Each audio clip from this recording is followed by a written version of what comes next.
Scott Van Pelt. I have 12:36 East Coast time, and we are not tired yet. With you for the next 60, Tim Legler standing by to break down how the Suns got things done. We'll get to Devin Booker, who's going to join us here in just a moment. But first, three little things from the NBA. Back battle determined this one. Phoenix's stars of Devin Booker and Chris Paul combined to score 55, and we know that the Denver backcourt with Jamal Murray injured is its weak spot. 11 for Austin Rivers and Facundo Campazzo. Recently minted MVP Nikola Jokic got his trophy and did his thing, dropped a triple-double, 30 and 20, but he didn't get a whole lot of help from the starters. He finished with more points, rebounds, and assists than the rest of Denver's starting five combined.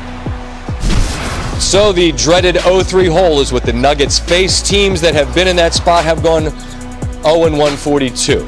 Jokic could become the first MVP to be swept out of the postseason since Magic lost the finals in '89 to the Pistons. Joined now on SportsCenter by Devin Booker, 28 in the victory. And Devin, going into their building up 2-0, you know to expect their very best. They led 3-2, and they never led again. What does that say about where you guys are right now?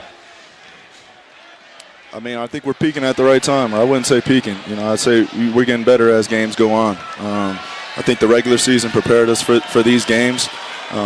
With all the leaders on our team, with Chris, Coach Monty, Jay Crowder, stressing all the details throughout the season, for this moment right here. And, it's been working out for us. I was convinced that you would shine on this stage, and if I was excited about it, I can't imagine how thrilled you were to get here. What, if anything, Devin, has felt different about playoff games and what they present? I'd say the physicality. Obviously the atmosphere. There was a great crowd in here tonight. But we love that. We love playing on the road. Also at our home crowd. We just love playing basketball for real. Yeah. But, it's definitely higher intensity, more physical. But, I think that brings out the better in us. All right, last quick thought here. Closeout games are the hardest to get. You mentioned the vets. What do they tell you all about how hard it is to get a closeout win and to get a closeout win on the road, something you guys have already done? Yeah, I went through one of them. Obviously, it's not going to be easy. Guys don't want their season to end. So, we're expecting their best, and that's what we're going to come out and play. We're going to give them our best, too, and, that's that. Well, keep doing your thing, man. Clearly, you're built for this, and continued success the rest of the way. Thanks for stopping. I appreciate it, man. Scott, appreciate you, brother. Yep, you got it. So the box score looks like this. It's a 14-point victory. Booker shining for the Suns. The MVP, as we mentioned, did his part.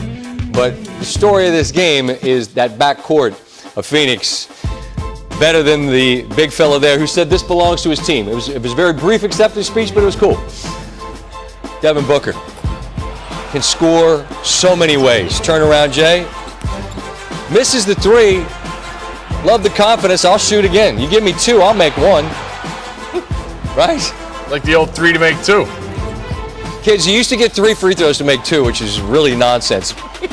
Transition bucket there for Booker. They're up 11. In the second 9-point game, Booker working on Porter Jr.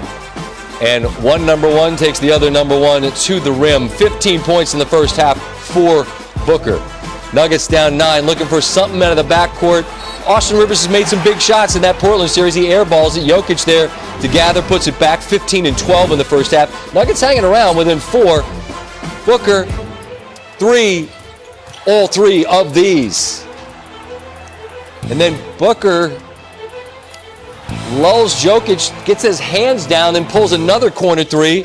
The lead's 8. It's a 10-point game. Jokic, sublime. Gets the roll. Still hanging around. Need a rally. It's not coming. Paul probes the defense. Finds his spot. 19 points through 3. Nuggets on the other end. We're showing you Jokic because he was the offense. Again, still within arm's length. Up 12. Booker, like I said, so many tricks in the bag. A scorer extraordinaire. Defense was fine. The shot was better. 26 through 3 for Booker. Off the Nugget miss, Jokic with a tip within 13. 2 minutes later, It's now a 16-point deficit. Jokic, there are 4 Suns in the picture. He gives you everything he's got to get the rebound and facilitates setting up Will Barton for the dunk. Paul, elbow, that's his thing. 2 more. Again, Paul, elbow. Ibid, do it again. Yeah, he's gonna. As Paul and the Suns enjoy the 14-point victory. Down low, Jokic sets up Aaron Gordon there, but there's just no comeback coming. Again, oh, he tricked me too. No, not going to shoot another one. Feed Jay Crowder. Bridges, Crowder, Paul, all alone, Cash. Suns by 14. Sunday, an opportunity for a closeout. It's just the 3rd time in Suns franchise history they've won the first 3 games of a postseason series. In 2010 against the Spurs, 2005 against the Grizzlies. Phoenix was able to finish off this week. All right, we welcome in Tim Legler. And Tim, it's a 3-0 series lead. And, I mean, is it deceiving in a sense, or is it an accurate reflection right now because of the backcourt advantage that the Suns have got of what we're seeing here?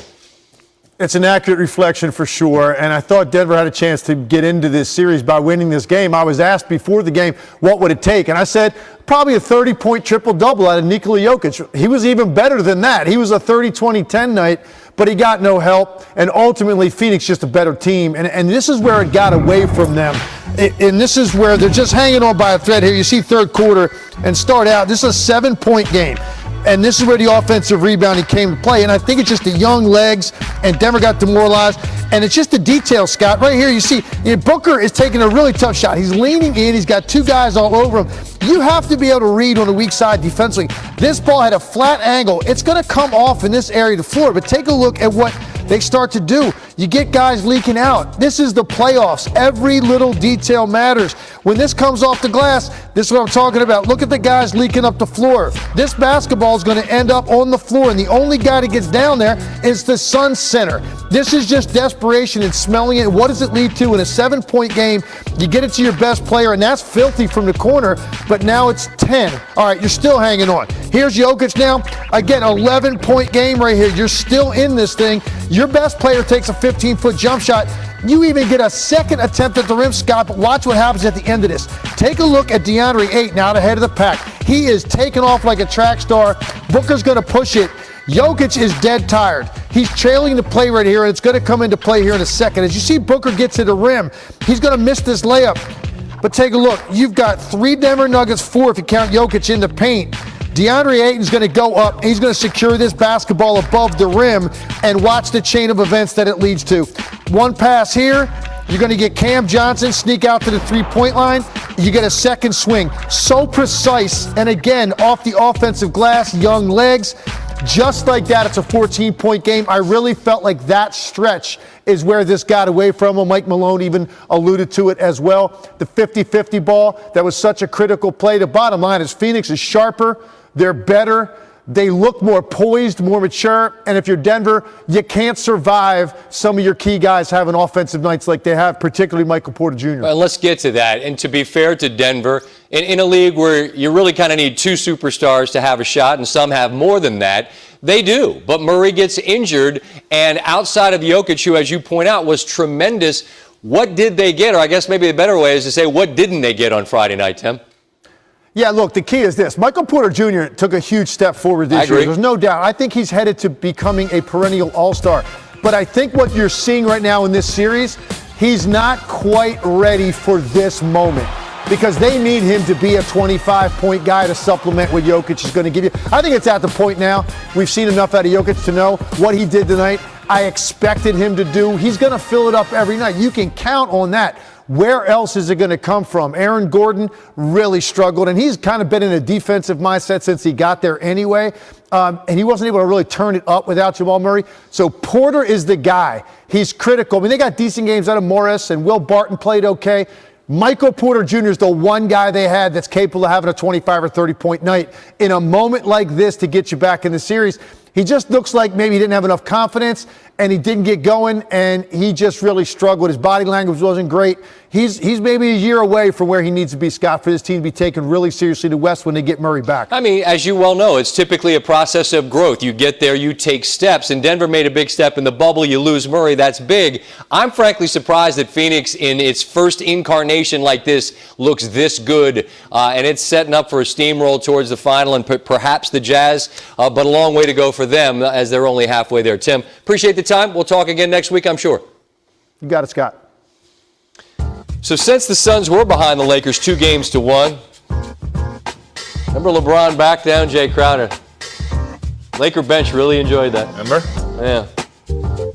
Suns didn't forget that. Anyway, they've outscored their opponents by almost 18 a game since. It's their 5th consecutive win by double digits, tied for the 3rd longest streak in playoff history.